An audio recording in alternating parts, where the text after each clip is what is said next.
Paper 55, The Spheres of Light and Life.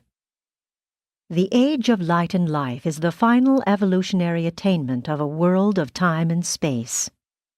From the early times of primitive man, such an inhabited world has passed through the successive planetary ages, the pre- and the post-planetary prince ages, the post-Adamic age, the post-magisterial sun age, and the post-bestowal sun age.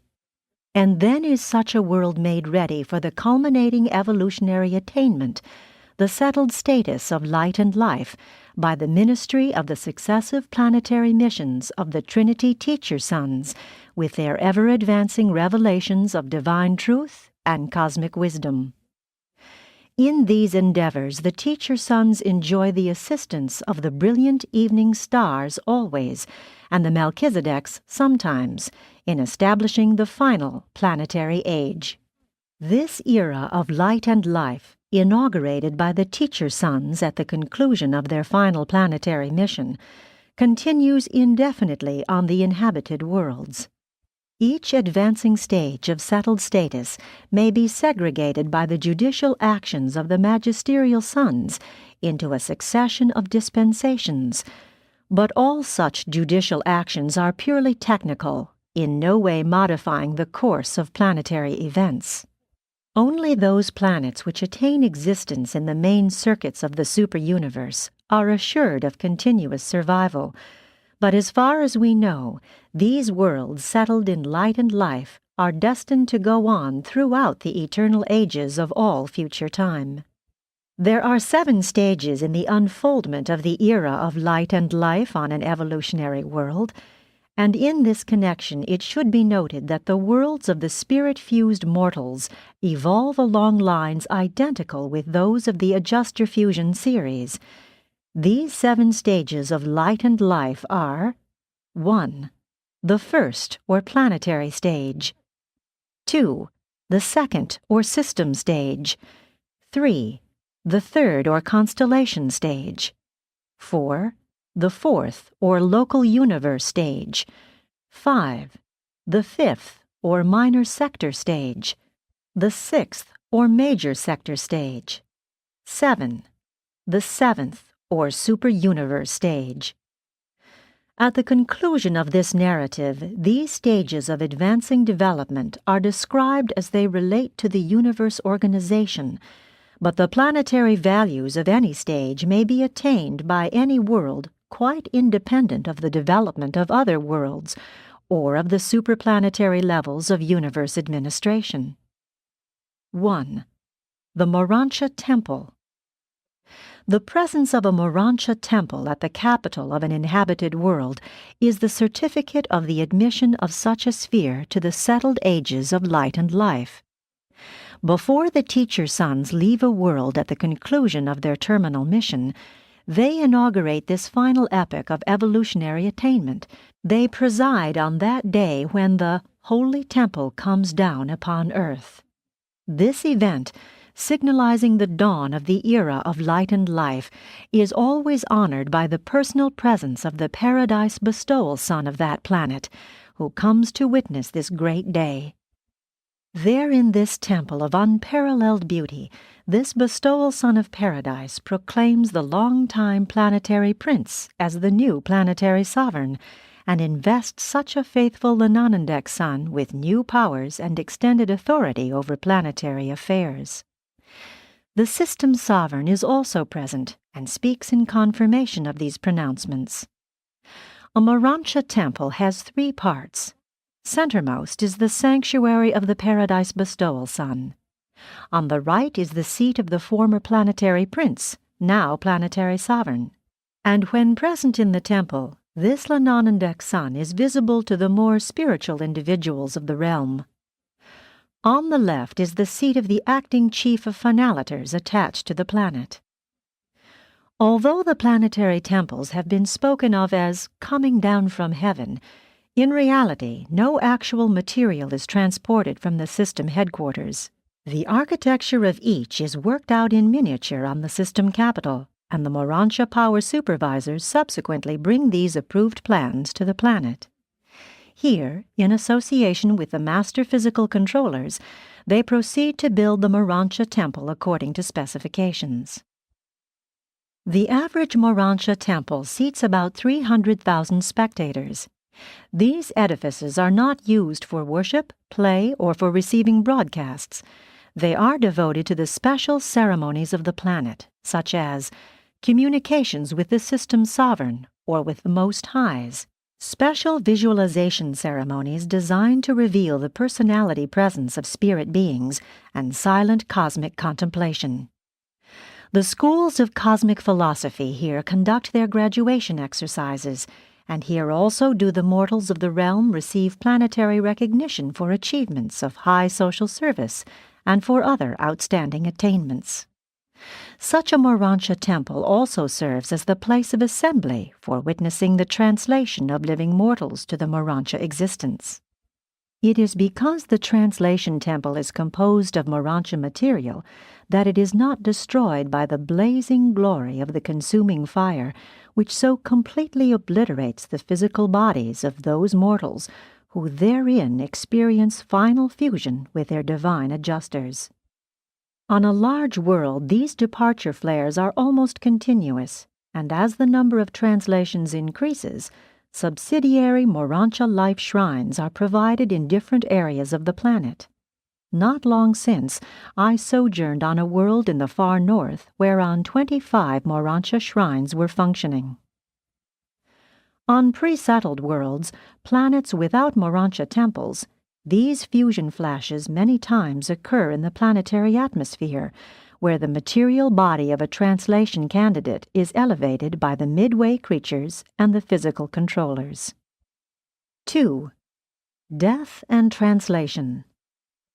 Natural physical death is not a mortal inevitability. The majority of advanced evolutionary beings, citizens on worlds existing in the final era of light and life, do not die.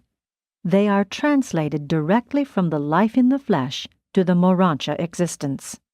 This experience of translation from the material life to the Urantia state, fusion of the immortal soul with the indwelling adjuster, increases in frequency commensurate with the evolutionary progress of the planet.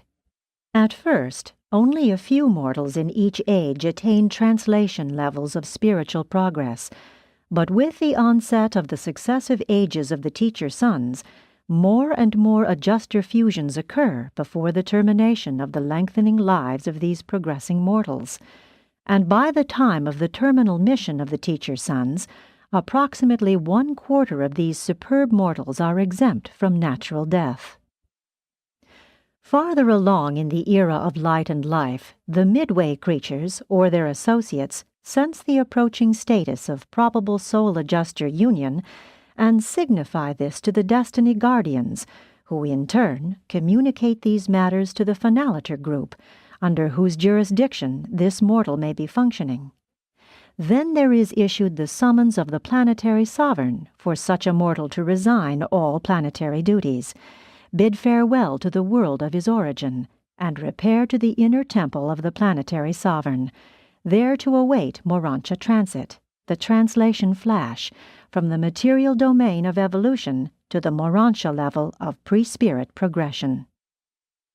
When the family, friends, and working group of such a fusion candidate have foregathered in the Urantia temple, they are distributed around the central stage whereon the fusion candidates are resting, meantime freely conversing with their assembled friends. A circle of intervening celestial personalities is arranged to protect the material mortals from the action of the energies manifest at the instant of the life flash, which delivers the ascension candidate from the bonds of material flesh, thereby doing for such an evolutionary mortal everything that natural death does for those who are thereby delivered from the flesh. Many fusion candidates may be assembled in the spacious temple at the same time, and what a beautiful occasion when mortals thus foregather to witness the ascension of their loved ones in spiritual flames. And what a contrast to those earlier ages when mortals must commit their dead to the embrace of the terrestrial elements. The scenes of weeping and wailing characteristic of earlier epochs of human evolution are now replaced by ecstatic joy and the sublimest enthusiasm as these God-knowing mortals bid their loved ones a transient farewell as they are removed from their material associations by the spiritual fires of consuming grandeur and ascending glory. On worlds settled in light and life, funerals are occasions of supreme joy, profound satisfaction, and inexpressible hope. The souls of these progressing mortals are increasingly filled with faith, hope, and assurance. The spirit permeating those gathered around the translation shrine resembles that of the joyful friends and relatives who might assemble at a graduating exercise for one of their group, or who might come together to witness the conferring of some great honor upon one of their number. And it would be decidedly helpful if less advanced mortals could only learn to view natural death with something of this same cheerfulness and light-heartedness. Mortal observers can see nothing of their translated associates subsequent to the fusion flash. Such translated souls proceed by adjuster transit direct to the resurrection hall of the appropriate Urantia training world. These transactions concerned with the translation of living human beings to the Urantia world are supervised by an archangel who was assigned to such a world on the day when it was first settled in light and life. By the time a world attains the fourth stage of light and life, more than half the mortals leave the planet by translation from among the living. Such diminishment of death continues on, but I know of no system whose inhabited worlds, even though long settled in life, are entirely free from natural death as the technique of escape from the bonds of flesh. And until such a high state of planetary evolution is uniformly attained, the Urantia training worlds of the local universe must continue in service as educational and cultural spheres for the evolving Urantia progressors. The elimination of death is theoretically possible, but it has not yet occurred according to my observation. Perhaps such a status may be attained during the faraway stretches of the succeeding epochs of the seventh stage of settled planetary life. The translated souls of the flowering ages of the settled spheres do not pass through the mansion worlds, neither do they sojourn as students on the Urantia worlds of the system or constellation. They do not pass through any of the earlier phases of Urantia life.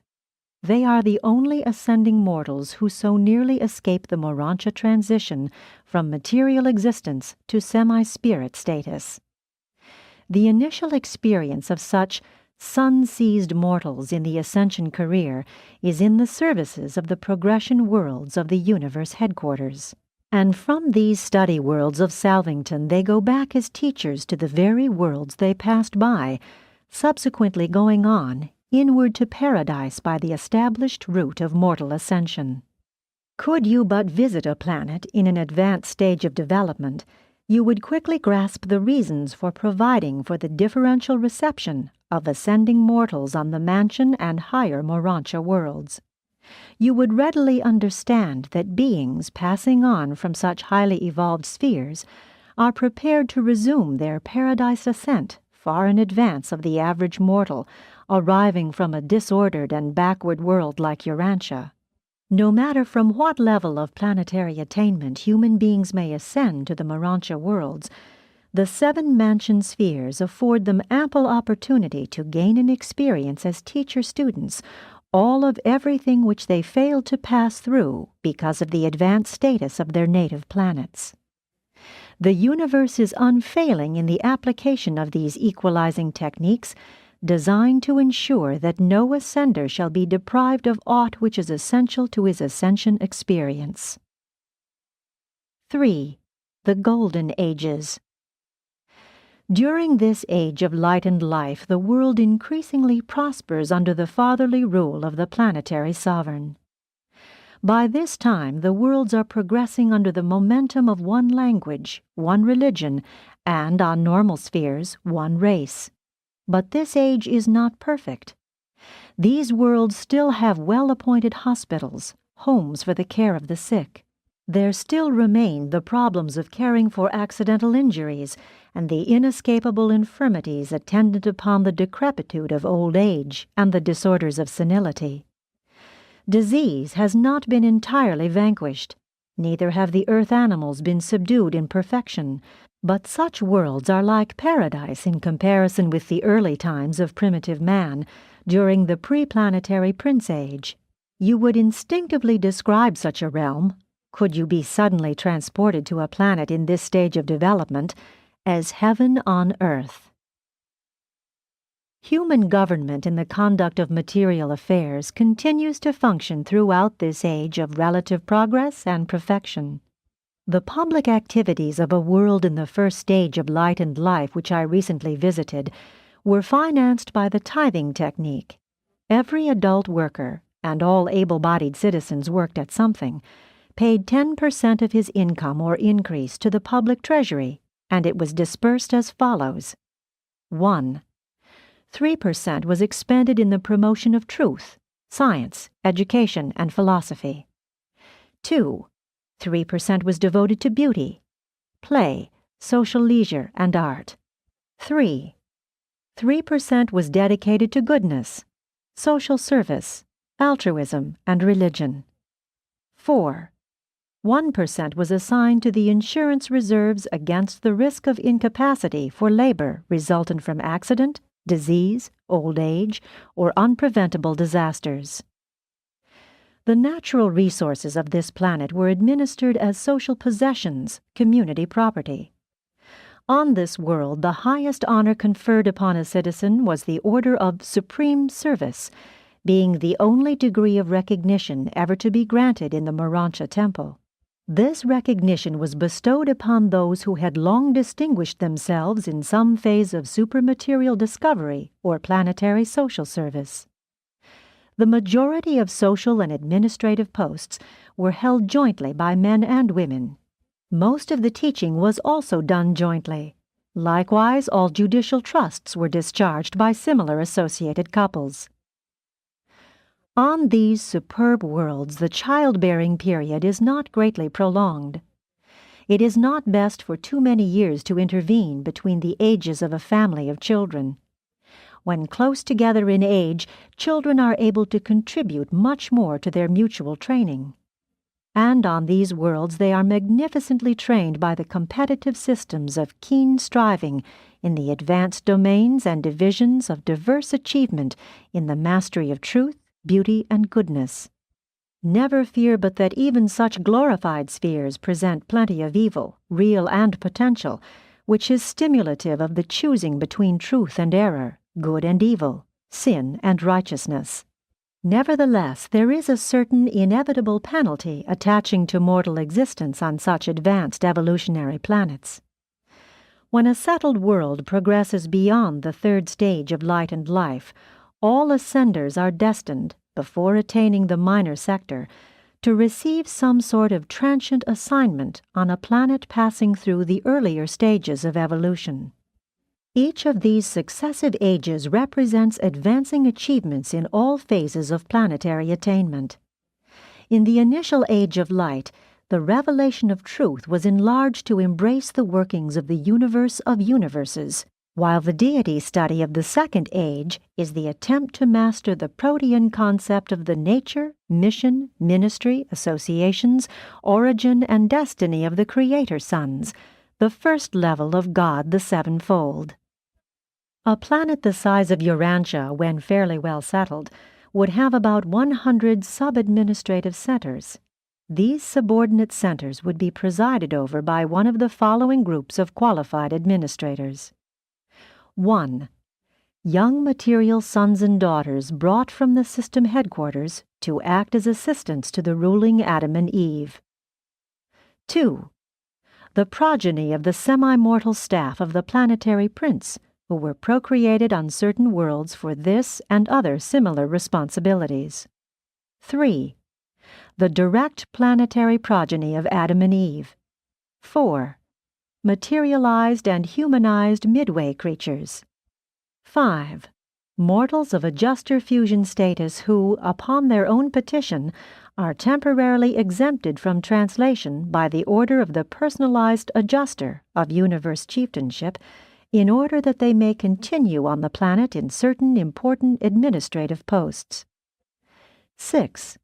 Specially trained mortals of the planetary schools of administration who have also received the order of supreme service of the Urantia Temple. 7.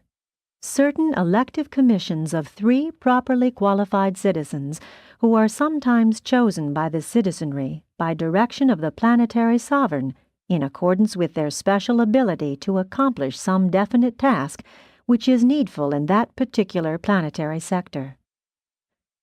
The great handicap confronting Urantia in the matter of attaining the high planetary destiny of light and life is embraced in the problems of disease, degeneracy, war, multicolored races, and multilingualism.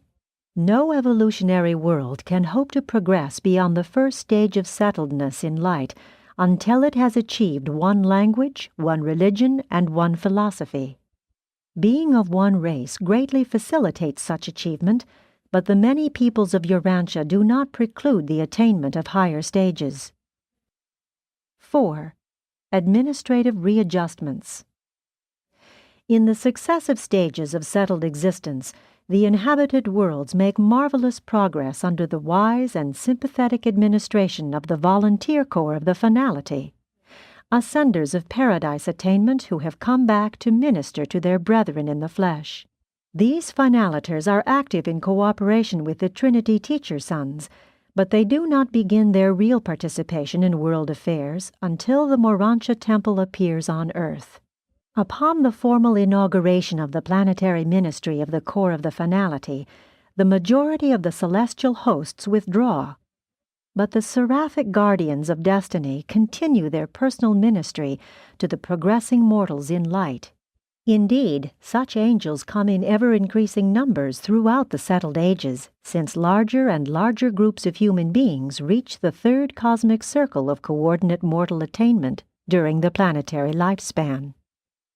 This is merely the first of the successive administrative adjustments which attend the unfolding of the successive ages of increasingly brilliant attainment on the inhabited worlds as they pass from the first to the 7th stage of settled existence. 1. The first stage of light and life. A world in this initial settled stage is being administered by 3 rulers. A. The planetary sovereign, presently to be advised by a counseling Trinity teacher son, in all probability the chief of the terminal core of such sons to function on the planet. B. The chief of the planetary core of finalators. C. Adam and Eve, who function jointly as the unifiers of the dual leadership of the Prince Sovereign and the chief of finalators. Acting as interpreters for the seraphic guardians and the finalators are the exalted and liberated midway creatures. One of the last acts of the Trinity teacher sons on their terminal mission is to liberate the midwayers of the realm and to promote or restore them to advanced planetary status, assigning them to responsible places in the new administration of the settled sphere. Such changes have already been made in the range of human vision as enable mortals to recognize these heretofore invisible cousins of the early Adamic regime. This is made possible by the final discoveries of physical science in liaison with the enlarged planetary functions of the master physical controllers. The system sovereign has authority to release midway creatures any time after the first settled stage, so that they may humanize in the Urantia by the aid of the life carriers and the physical controllers and, after receiving thought adjusters, start out on their paradise ascension. In the 3rd and subsequent stages, some of the midwayers are still functioning, chiefly as contact personalities for the finalators, but as each stage of light and life is entered, new orders of liaison ministers largely replace the midwayers. Very few of them ever remain beyond the 4th stage of light. The 7th stage will witness the coming of the first Absonite ministers from paradise to serve in the places of certain universe creatures. 2. The second stage of light and life. This epoch is signalized on the worlds by the arrival of a life carrier who becomes the volunteer advisor of the planetary rulers regarding the further efforts to purify and stabilize the mortal race. Thus do the life carriers actively participate in the further evolution of the human race, physically, socially, and economically. And then they extend their supervision to the further purification of the mortal stock by the drastic elimination of the retarded and persisting remnants of inferior potential of an intellectual, philosophic, cosmic, and spiritual nature. Those who design and plant life on an inhabited world are fully competent to advise the material sons and daughters, who have full and unquestioned authority to purge the evolving race of all detrimental influences. From the second stage on throughout the career of a settled planet, the teacher sons serve as counselors to the finaliters. During such missions they serve as volunteers and not by assignment, and they serve exclusively with the finaliter corps except that, upon the consent of the system sovereign, they may be had as advisors to the planetary Adam and Eve. 3. The third stage of light and life. During this epoch, the inhabited worlds arrive at a new appreciation of the Ancients of Days. The second phase of God the Sevenfold, and the representatives of these super-universe rulers enter into new relationships with the planetary administration. In each succeeding age of settled existence, the finaliters function in ever-increasing capacities. There exists a close working connection between the finaliters, the evening stars, the super-angels, and the Trinity teacher sons. During this or the following age, a teacher son, assisted by the ministering spirit quartet, becomes attached to the elective mortal chief executive, who now becomes associated with the planetary sovereign as joint administrator of world affairs. These mortal chief executives serve for 25 years of planetary time, and it is this new development that makes it easy for the planetary Adam and Eve to secure release from their world of long-time assignment during the following ages. The ministering spirit quartets consist of the seraphic chief of the sphere, the super-universe Sakharaphic counselor, the archangel of translations, and the omniaphim who functions as the personal representative of the assigned sentinel stationed on the system headquarters. But these advisors never proffer counsel unless it is asked for. 4.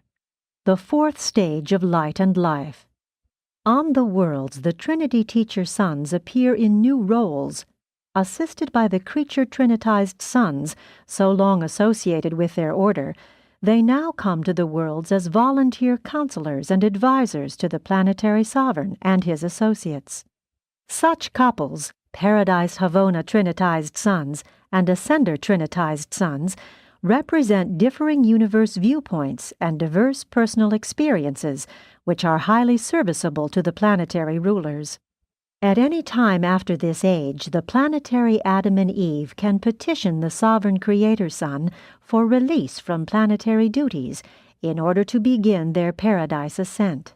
Or they can remain on the planet as directors of the newly appearing order of increasingly spiritual society, composed of advanced mortals striving to comprehend the philosophic teachings of the finaliters portrayed by the brilliant evening stars, who are now assigned to these worlds to collaborate in pairs with the Sekanophim from the headquarters of the super-universe.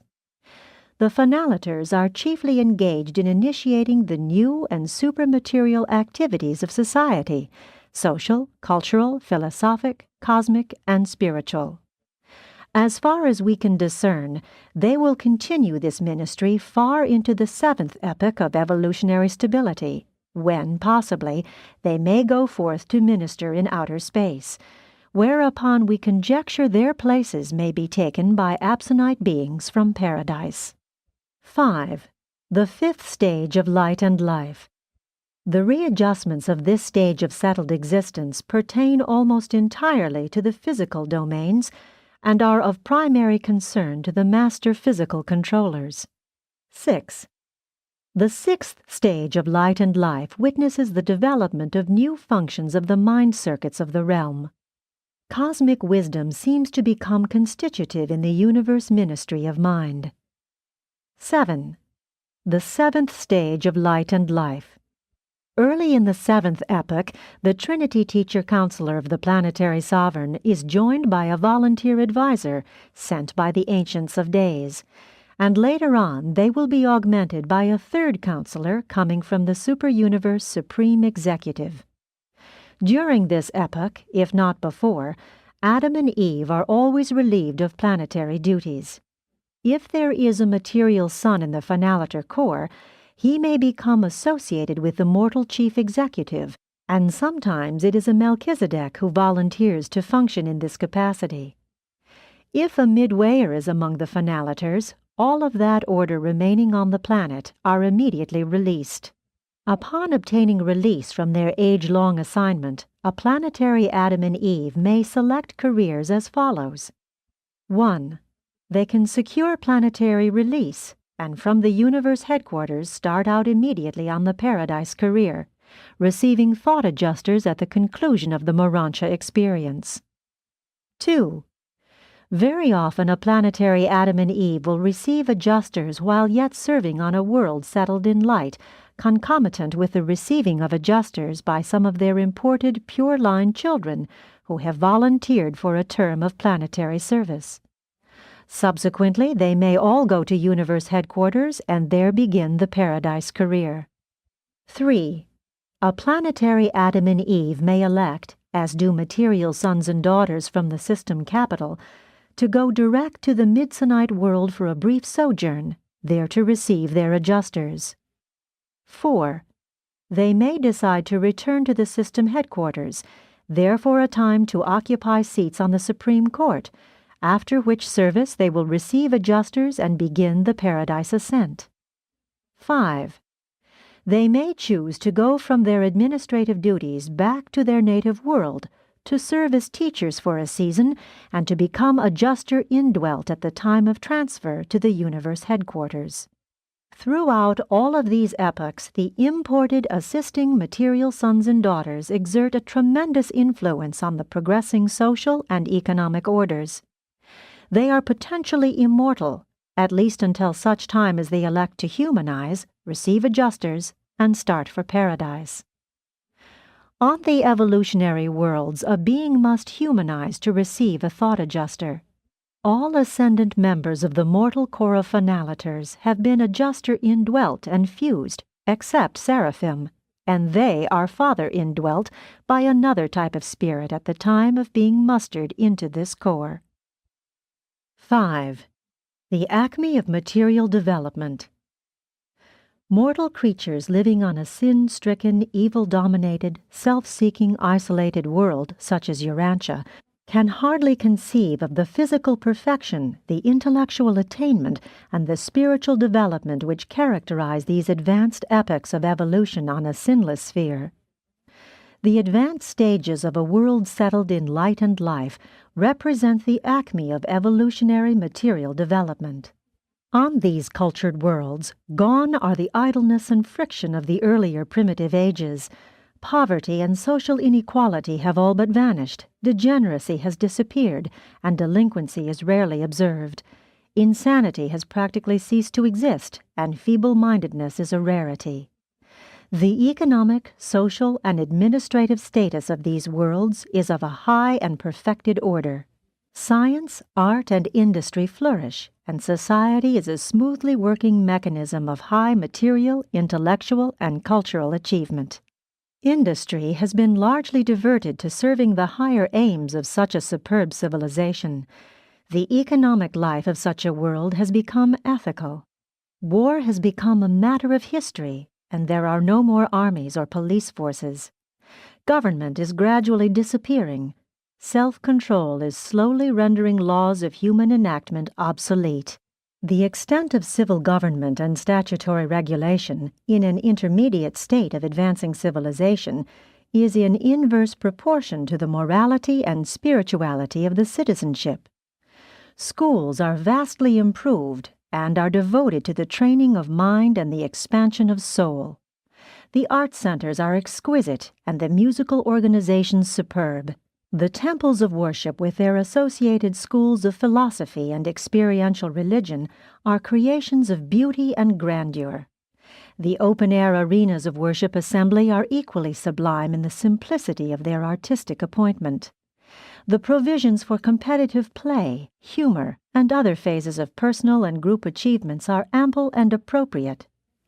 A special feature of the competitive activities on such a highly cultured world concerns the efforts of individuals and groups to excel in the sciences and philosophies of cosmology. Literature and oratory flourish, and language is so improved as to be symbolic of concepts as well as to be expressive of ideas. Life is refreshingly simple. Man has at last coordinated a high state of mechanical development with an inspiring intellectual attainment and has overshadowed both with an exquisite spiritual achievement. The pursuit of happiness is an experience of joy and satisfaction. 6. The individual mortal. As worlds advance in the settled status of light and life, society becomes increasingly peaceful. The individual, while no less independent and devoted to his family, has become more altruistic and fraternal. On Urantia, and as you are, you can have little appreciation of the advanced status and progressive nature of the enlightened races of these perfected worlds. These people are the flowering of the evolutionary races. But such beings are still mortal. They continue to breathe, eat, sleep, and drink. This great evolution is not heaven, but it is a sublime foreshadowing of the divine worlds of the paradise ascent. On a normal world, the biologic fitness of the mortal race was long since brought up to a high level during the post-Adamic epochs, and now, from age to age throughout the settled eras, the physical evolution of man continues. Both vision and hearing are extended. By now, the population has become stationary in numbers. Reproduction is regulated in accordance with planetary requirements and innate hereditary endowments. The mortals on a planet during this age are divided into from 5 to 10 groups, and the lower groups are permitted to produce only 1/2 as many children as the higher. The continued improvement of such a magnificent race throughout the era of light and life is largely a matter of the selective reproduction of those racial strains which exhibit superior qualities of a social, philosophic, cosmic, and spiritual nature. The adjusters continue to come as in former evolutionary eras, and as the epochs pass, these mortals are increasingly able to commune with the indwelling father fragment. During the embryonic and pre-spiritual stages of development, the adjutant mind spirits are still functioning. The Holy Spirit and the ministry of angels are even more effective as the successive epochs of settled life are experienced. In the 4th stage of light and life, the advanced mortals seem to experience considerable conscious contact with the spirit presence of the master spirit of super-universe jurisdiction, while the philosophy of such a world is focused upon the attempt to comprehend the new revelations of God the Supreme. More than 1/2 of the human inhabitants on planets of this advanced status experience translation to the Urantia state from among the living. Even so, old things are passing away. Behold, all things are becoming new. We conceive that physical evolution will have attained its full development by the end of the 5th epoch of the light and life era. We observe that the upper limits of spiritual development associated with evolving human mind are determined by the adjuster fusion level of conjoint Urantia values and cosmic meanings. But concerning wisdom, while we do not really know, we conjecture that there can never be a limit to intellectual evolution and the attainment of wisdom. On a 7th stage world, wisdom can exhaust the material potentials, enter upon mota insight, and eventually even taste of absonite grandeur. We observe that on these highly evolved and long 7th stage worlds, human beings fully learn the local universe language before they are translated.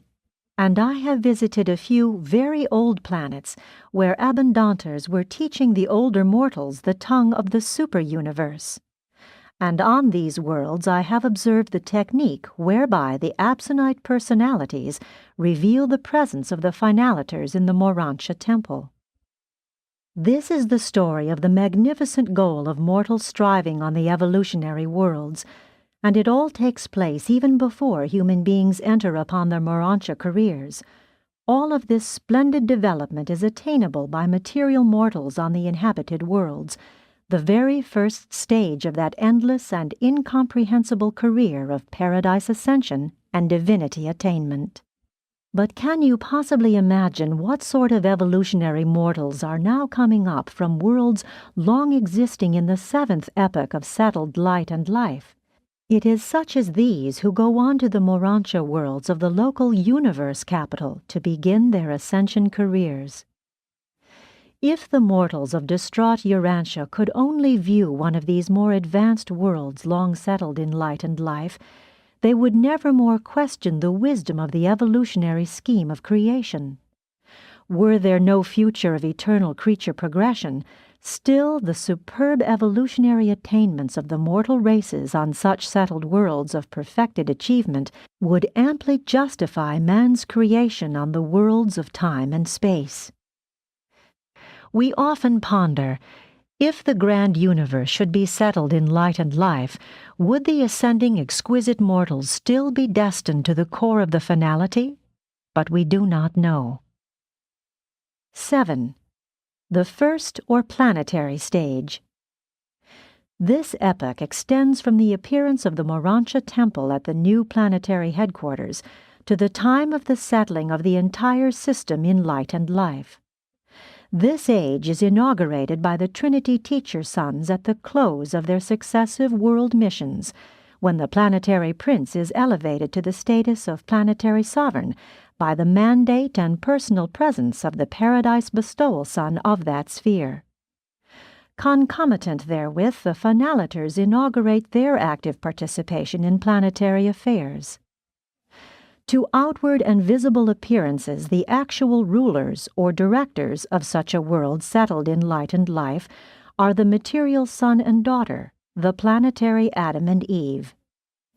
The finaliters are invisible, as also is the Prince Sovereign, except when in the Urantia temple. The actual and literal heads of the planetary regime are therefore the material son and daughter.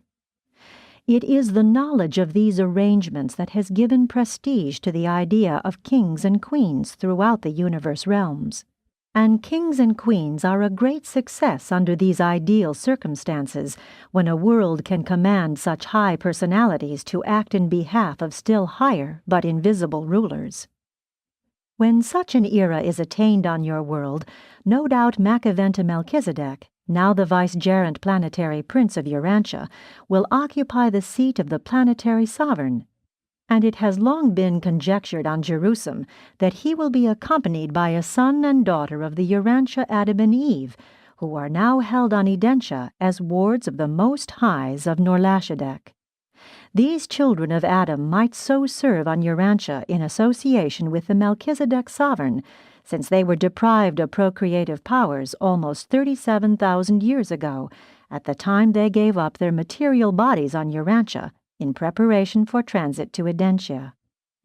This settled age continues on and on until every inhabited planet in the system attains the era of stabilization, and then, when the youngest world, the last to achieve light and life, has experienced such settledness for 1 millennium of system time, the entire system enters the stabilized status, and the individual worlds are ushered into the system epoch of the era of light and life. 8. The second or system stage. When an entire system becomes settled in life, a new order of government is inaugurated. The planetary sovereigns become members of the system conclave, and this new administrative body, subject to the veto of the constellation fathers, is supreme in authority. Such a system of inhabited worlds becomes virtually self-governing. The system legislative assembly is constituted on the headquarters world, and each planet sends its 10 representatives thereto. Courts are now established on the system capitals, and only appeals are taken to the universe headquarters. With the settling of the system, the assigned sentinel, representative of the super-universe supreme executive, becomes the volunteer advisor to the system's Supreme Court and actual presiding officer of the new legislative assembly. After the settling of an entire system in light and life, the system's sovereigns will no more come and go. Such a sovereign remains perpetually at the head of his system. The assistant sovereigns continue to change as in former ages. During this epoch of stabilization, for the first time Midsoniters come from the universe headquarters worlds of their sojourn to act as counselors to the legislative assemblies and advisors to the adjudicational tribunals. These Midsoniters also carry on certain efforts to inculcate new mota meanings of supreme value into the teaching enterprises, which they sponsor jointly with the Finaliters. What the material sons did for the mortal races biologically, the Midsonite creatures now do for these unified and glorified humans in the ever-advancing realms of philosophy and spiritualized thinking. On the inhabited worlds, the teacher sons become voluntary collaborators with the Finaliters, and these same teacher sons also accompany the Finaliters to the mansion worlds, when those spheres are no longer to be utilized as differential receiving worlds after an entire system is settled in light and life. At least this is true by the time the entire constellation has thus evolved. But there are no groups that far advanced in Nebadon. We are not permitted to reveal the nature of the work of the Finaliters who will supervise such rededicated mansion worlds. You have, however, been informed that there are throughout the universes various types of intelligent creatures who have not been portrayed in these narratives.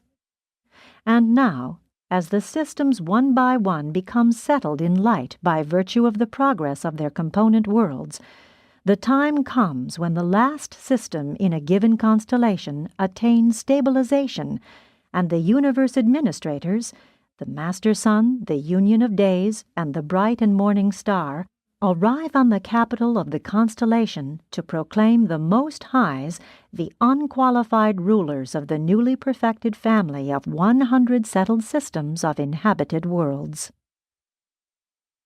9. The third, or constellation stage. The unification of a whole constellation of settled systems is attended by new distributions of executive authority and additional readjustments of universe administration. This epoch witnesses advanced attainment on every inhabited world, but is particularly characterized by readjustments on the constellation headquarters, with marked modification of relationships with both the system supervision and the local universe government. During this age, many constellation and universe activities are transferred to the system capitals, and the representatives of the super-universe assume new and more intimate relations with the planetary, system, and universe rulers.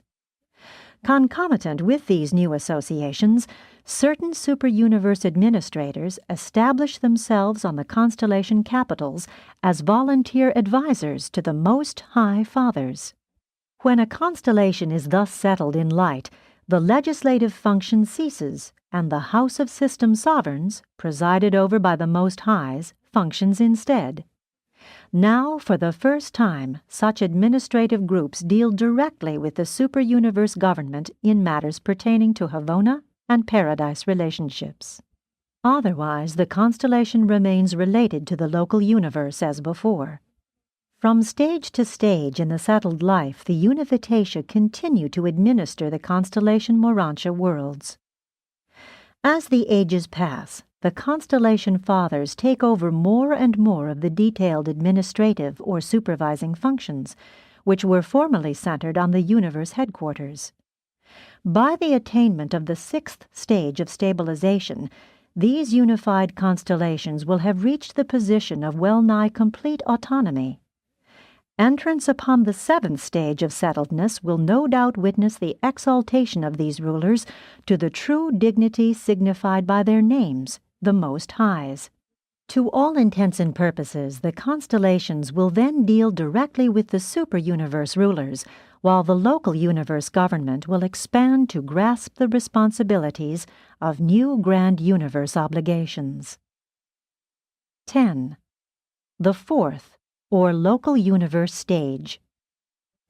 When a universe becomes settled in light and life, it soon swings into the established super-universe circuits, and the Ancients of Days proclaim the establishment of the Supreme Council of Unlimited Authority. This new governing body consists of the 100 Faithfuls of Days, presided over by the Union of Days, and the first act of this Supreme Council is to acknowledge the continued sovereignty of the Master Creator Son. The universe administration, as far as concerns Gabriel and the Father Melchizedek, is quite unchanged.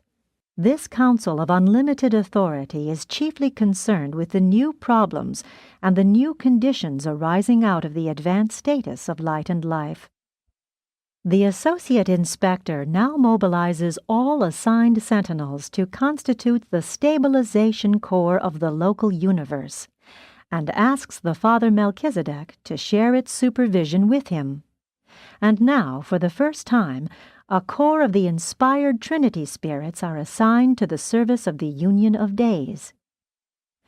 The settling of an entire local universe in light and life inaugurates profound readjustments in the entire scheme of administration, from the individual inhabited worlds to the universe headquarters. New relationships extend down to the constellations and systems. The local universe Mother Spirit experiences new liaison relations with the Master Spirit of the super-universe, and Gabriel establishes direct contact with the Ancients of Days to be effective when and as the Master Son may be absent from the headquarters world. During this and subsequent ages, the magisterial sons continue to function as dispensational adjudicators, while 100 of these avenal sons of paradise constitute the new high council of the bright and morning star on the universe capital. Later on, and as requested by the system sovereigns, one of these magisterial sons will become the supreme counselor stationed on the headquarters world of each local system until the seventh stage of unity is attained. During this epoch, the Trinity teacher sons are volunteer advisors, not only to the planetary sovereigns, but in groups of 3 they similarly serve the constellation fathers. And at last these sons find their place in the local universe, for at this time they are removed from the jurisdiction of the local creation and are assigned to the service of the Supreme Council of Unlimited Authority. The Finaliter Corps now, for the first time, acknowledges the jurisdiction of an extra paradise authority, the Supreme Council. Heretofore, the Finaliters have recognized no supervision this side of paradise. The Creator sons of such settled universes spend much of their time on paradise and its associated worlds, and in counseling the numerous Finaliter groups serving throughout the local creation. In this way, the man of Michael will find a fuller fraternity of association with the glorified Finaliter mortals. Speculation concerning the function of these Creator sons in connection with the outer universes now in process of preliminary assembly is wholly futile. But we all engage in such postulations from time to time. On attaining this 4th stage of development, the Creator Son becomes administratively free. The Divine Minister is progressively blending her ministry with that of the Super-Universe Master Spirit and the Infinite Spirit. There seems to be evolving a new and sublime relationship between the Creator Son, the Creative Spirit, the Evening Stars, the Teacher Sons, and the ever-increasing Finaliter Corps. If Michael should ever leave Nebadon, Gabriel would undoubtedly become Chief Administrator, with the Father Melchizedek as his associate. At the same time, new status would be imparted to all orders of permanent citizenship, such as material suns, univitatia, midsoniters, susatia, and spirit-fused mortals. But as long as evolution continues, the seraphim and the archangels will be required in universe administration. We are, however, satisfied regarding two features of our speculations. If the Creator sons are destined to the outer universes, the divine ministers will undoubtedly accompany them. We are equally sure that the Melchizedeks are to remain with the universes of their origin. We hold that the Melchizedeks are destined to play ever-increasingly responsible parts in local universe government and administration. 11. The minor and major sector stages. Minor and major sectors of the superuniverse do not figure directly in the plan of being settled in light and life. Such an evolutionary progression pertains primarily to the local universe as a unit and concerns only the components of a local universe. A superuniverse is settled in light and life when all of its component local universes are thus perfected. But not one of the 7 superuniverses has attained a level of progression even approaching this. The minor sector age. As far as observations can penetrate, the 5th or minor sector stage of stabilization has exclusively to do with physical status and with the coordinate settling of the 100 associated local universes in the established circuits of the superuniverse. Apparently, none but the power centers and their associates are concerned in these realignments of the material creation. The major sector age. Concerning the 6th stage, or major sector stabilization, we can only conjecture, since none of us have witnessed such an event. Nevertheless, we can postulate much concerning the administrative and other readjustments which would probably accompany such an advanced status of inhabited worlds and their universe groupings. Since the minor sector status has to do with coordinate physical equilibrium, we infer that major sector unification will be concerned with certain new intellectual levels of attainment, possibly some advanced achievements in the supreme realization of cosmic wisdom. We arrive at conclusions regarding the readjustments which would probably attend the realization of hitherto unattained levels of evolutionary progress by observing the results of such achievements on the individual worlds and in the experiences of individual mortals living on these older and highly developed spheres. Let it be made clear that the administrative mechanisms and governmental techniques of a universe or superuniverse cannot in any manner limit or retard the evolutionary development or spiritual progress of an individual inhabited planet or of any individual mortal on such a sphere. In some of the older universes, we find worlds settled in the 5th and the 6th stages of light and life, even far extended into the 7th epoch, whose local systems are not yet settled in light. Younger planets may delay system unification, but this does not in the least handicap the progress of an older and advanced world. Neither can environmental limitations, even on an isolated world, thwart the personal attainment of the individual mortal. Jesus of Nazareth, as a man among men, personally achieved the status of light and life over 1900 years ago on Urantia. It is by observing what takes place on long-settled worlds that we arrive at fairly reliable conclusions as to what will happen when a whole superuniverse is settled in light, even if we cannot safely postulate the event of the stabilization of the 7 superuniverses. 12. The 7th or superuniverse stage. We cannot positively forecast what would occur when a superuniverse became settled in light, because such an event has never factualized. From the teachings of the Melchizedeks, which have never been contradicted, we infer that sweeping changes would be made in the entire organization and administration of every unit of the creations of time and space, extending from the inhabited worlds to the superuniverse headquarters. It is generally believed that large numbers of the otherwise unattached creature trinitized suns are to be assembled on the headquarters and divisional capitals of the settled superuniverses. This may be in anticipation of the sometime arrival of outer spacers on their way into Havona and Paradise, but we really do not know. If and when a superuniverse should be settled in light and life, we believe that the now advisory, unqualified supervisors of the Supreme would become the high administrative body on the headquarters world of the superuniverse. These are the personalities who are able to contact directly with the Absonite administrators, who will forthwith become active in the settled superuniverse.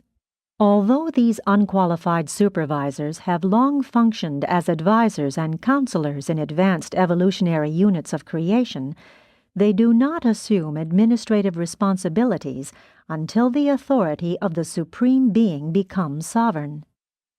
The unqualified supervisors of the Supreme, who function more extensively during this epoch, are not finite, absonite, ultimate, or infinite. They are supremacy and only represent God the Supreme. They are the personalization of time-space supremacy and therefore do not function in Havona. They function only as supreme unifiers. They may possibly be involved in the technique of universe reflectivity, but we are not certain. None of us entertains a satisfactory concept of what will happen when the grand universe, the 7 superuniverses as dependent on Havona, becomes entirely settled in light and life. That event will undoubtedly be the most profound occurrence in the annals of eternity since the appearance of the central universe.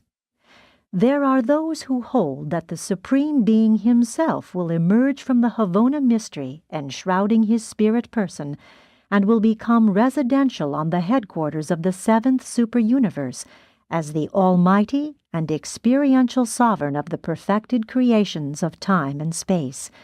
But we really do not know. Presented by a mighty messenger temporarily assigned to the Archangel Council on Urantia.